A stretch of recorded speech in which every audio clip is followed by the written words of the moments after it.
Okay, we're going to talk to you about basic subtraction now. And subtraction is another type of question you're going to have to work through relatively quickly on these types of exams, again, because they're timed. You have to be able to work through the pencil and paper equations very fast. Again, two forms you'll see this in. You'll see the vertical form, 8 minus 3 equals 5. 8 minus 3 equals 5 on the horizontal form as well. And once again, you're probably going to end up working mostly with the vertical format, especially when you're dealing with larger numbers. It's just much easier to perform the calculations that way. What's different about subtraction compared to addition is that order is very important. Okay, so 18 minus 3 is a very different equation and will give you a very different result than 3 minus 18. Okay, so 18 minus 3 gives you a result of 15. If you take 3 minus 18, you get a negative number of negative 15. So order is very important, and you have to pay attention to that when you're performing subtraction equations. Okay? So what we'll do is we'll just perform a basic one that you might encounter. So an example would be 743 minus 589.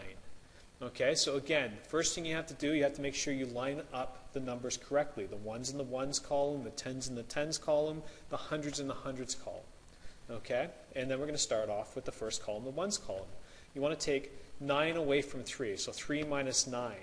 Now, in order to do this, you're going to have to borrow a digit. When you're performing a calculation like this, you're going to have to borrow a digit from the tens column.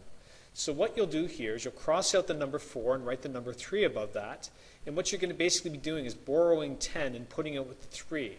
So now you have 13 minus 9, and your answer to that is 4. So 13 minus 9 is 4, and that's the first digit you'd write in the answer choice in the answer section for the ones column.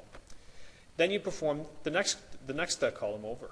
Okay, so then you're performing the calculation, subtraction calculation in the tens column. Now you have 3 minus 8. Again, you can't take away 8 from 3 because you'd end up with a negative number. So what you have to do is you have to borrow again from the next column over. So you take the 7 in this case and cross it off and write a 6 above it. And you're going to borrow one number over into the tens column. So that becomes, 3 becomes 13. Okay? So then you perform that subtraction equation. 13 minus 8 equals 5. And that's what you'd write in the answer choice under the tens column. And then you perform the final calculation for this equation problem. So then you'd have, remaining left you'd have to calculate would be 6 minus 5. 6 minus 5 equals 1. And that's your ultimate answer, 154. Okay?